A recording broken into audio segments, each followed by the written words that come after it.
You know, there are people who would like to come to church, but they kind of think they're not good enough for church. Oh, they won't say it that way, but they'll phrase it kind of like this.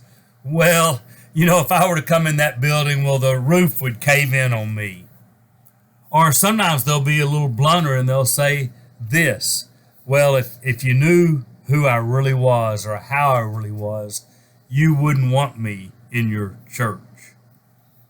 Well, my name's Steve Ridgel, and there's a couple of ways I'd answer that for you. If you're one of those that's ever doubted if you're good enough for church, one is you ought to come to Abilene in West Texas and go to church with me and sit by me, because I promise you, if the roof hadn't caved in on me, it's not going to cave in on you. But number two, when I hear that, I always like to say this. Well, I think you'd be okay with Jesus, and he'd be okay with you coming into his church, because you do know that Jesus' great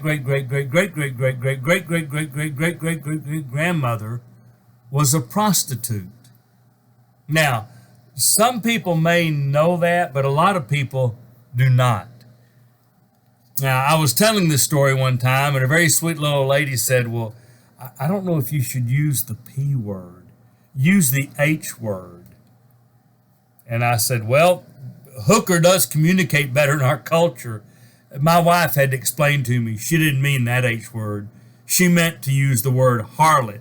I forgot even what a harlot was, didn't know that word really, but it's true, Jesus' ancestor was a prostitute.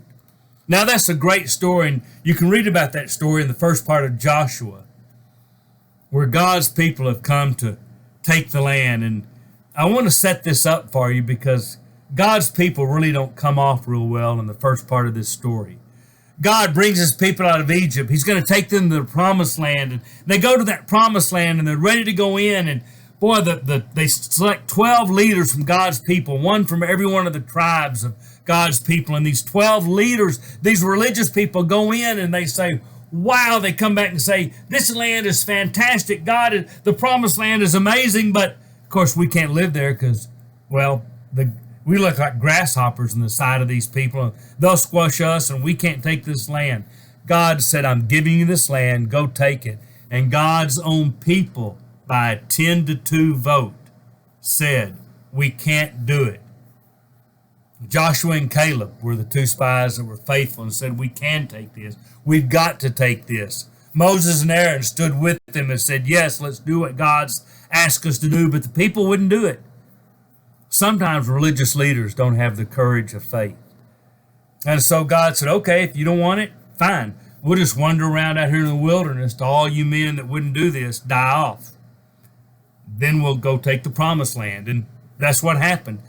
Joshua and Caleb are left, and they go in to take the promised land. And that's how, when they go in to take the city of Jericho, God's people meet Rahab. Rahab, who is the ancestor of Jesus and who is a prostitute. So over the next couple of videos, we'll tell you a little bit more about why I think this story has some significance for you if you have ever wondered whether you're good enough for Jesus. And I'll give you a secret. Well, you're not. Neither was Rahab, neither am I, neither's really anybody. But we'll tell you a little bit more about that next time. So this is Steve Ridgel telling you that Jesus does want you to be in his church.